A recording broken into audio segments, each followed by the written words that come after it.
പ്രിയപ്പെട്ടവരെ, എല്ലാവർക്കും എൻ്റെ നമസ്കാരം. ഇന്ന് നമ്മളെ ഏറ്റവും ബുദ്ധിമുട്ടിക്കുന്ന ഒരു കാര്യമെന്ന് പറഞ്ഞു കഴിഞ്ഞാൽ, ദൈവത്തിൻ്റെ സ്വന്തം നാടായ കേരളം രോഗികളുടെ സ്വന്തം നാടായിട്ട് മാറുകയാണ്.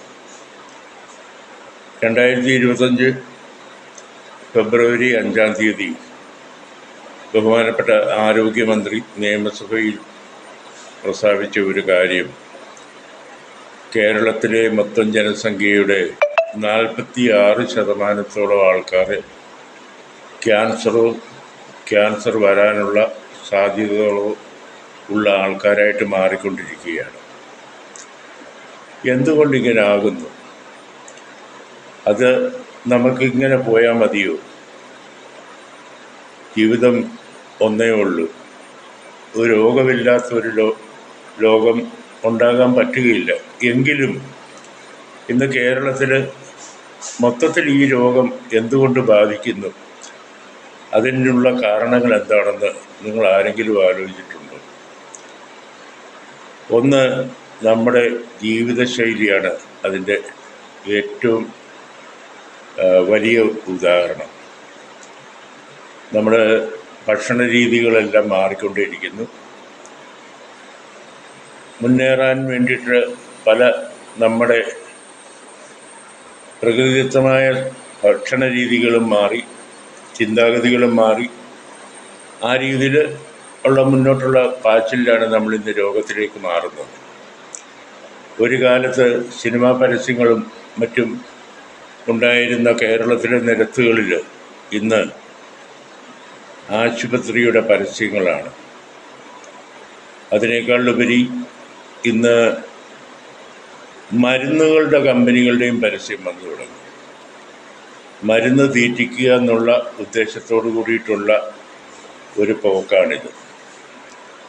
ഏറ്റവും അതിശയം എന്ന് പറഞ്ഞു കഴിഞ്ഞാൽ,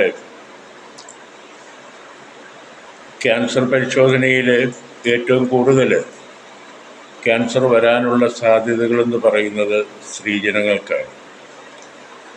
പുരുഷന്മാരെ സംബന്ധിച്ച് പറഞ്ഞ മദ്യപാനം, പുകവലി, മറ്റ് ദുശീലങ്ങളൊക്കെ ഉണ്ട്. സ്ത്രീകളെ സംബന്ധിച്ച് പറഞ്ഞാൽ കൂടുതൽ പേർക്കും അങ്ങനെ ഉള്ളതായിട്ട് അറിയില്ല ദുശീലങ്ങൾ. എന്നിരുന്നാലും ഇന്നത്തെ അമ്മമാർക്ക് 40 വയസ്സിനോടടുക്കുമ്പോൾ ഗർഭാശയം നീക്കം ചെയ്യേണ്ടുന്നൊരവസ്ഥയിലേക്ക് മാറുകയാണ്.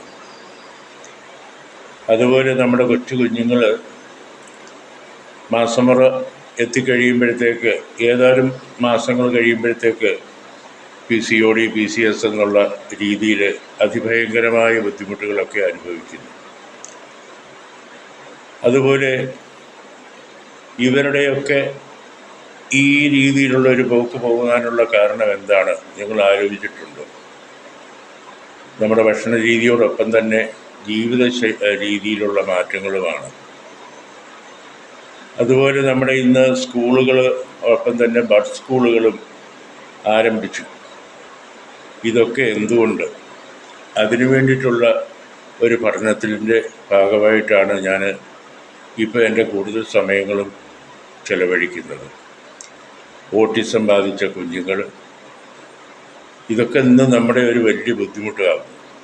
ഓട്ടിസം ബാധിച്ച കുഞ്ഞുങ്ങളെ സംബന്ധിച്ച് പറയുകയാണെങ്കിൽ അവരുടെ അമ്മമാർക്കാണ് ഏറ്റവും കൂടുതൽ ബുദ്ധിമുട്ട് വരുന്നത്. ഇതെന്തുകൊണ്ട്? അത് നമ്മൾ ചിന്തിക്കുക. ഇതിനെന്തെങ്കിലും പരിഹാരങ്ങൾ ഉണ്ടാവണ്ടേ?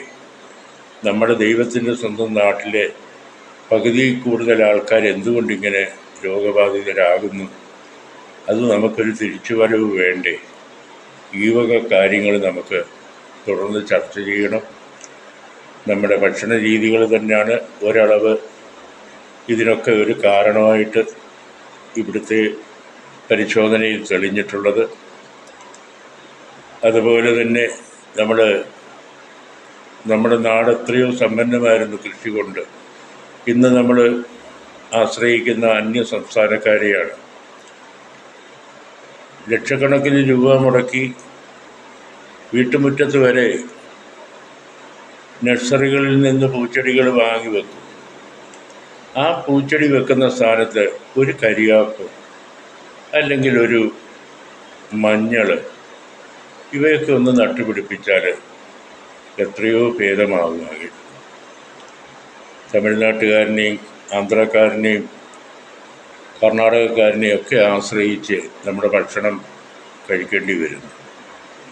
അതുതന്നെയാണ് ഒരു നല്ലൊരു ശതമാനം രോഗങ്ങൾ വരാനുള്ള കാരണം. പിന്നെ ഇന്ന് നമ്മുടെ റോഡ് നീളം നോക്കിക്കഴിഞ്ഞു കഴിഞ്ഞാൽ കുഴിമന്തി മറ്റങ്ങനെയൊക്കെയുള്ള സാധനങ്ങൾ ഗൾഫ് നാടുകളിലും മറ്റ് വിദേശ രാജ്യങ്ങളിലുമൊക്കെ അതൊക്കെ ഏറ്റവും ശുദ്ധമായ രീതിയിലാണത് നിർമ്മിച്ച് വിതരണം ചെയ്യുന്നത്. നമ്മുടെ ഭക്ഷണ കാര്യത്തിൽ നമ്മൾ വളരെ പിന്നോട്ടം പോവുകയാണ്. അപ്പോൾ അതുകൊണ്ട് നമുക്കൊരു തുറന്ന ചർച്ചയായിട്ട് തുടർന്നുള്ള ഷോട്ടുകളിൽ ഞാൻ സന്ദേശം തരാം. നിങ്ങൾ താല്പര്യമുള്ളവർ എന്നോടൊപ്പമുള്ള യാത്രയിൽ പങ്കെടുക്കണം. ഇത്രയും മാത്രം പറഞ്ഞുകൊണ്ട് നിങ്ങൾക്ക് ഏവർക്കും നന്മകൾ നേർന്നുകൊണ്ട് ഇന്ന് ഞാനിവിടെ നിർത്തുന്നു. നന്ദി, നമസ്കാരം.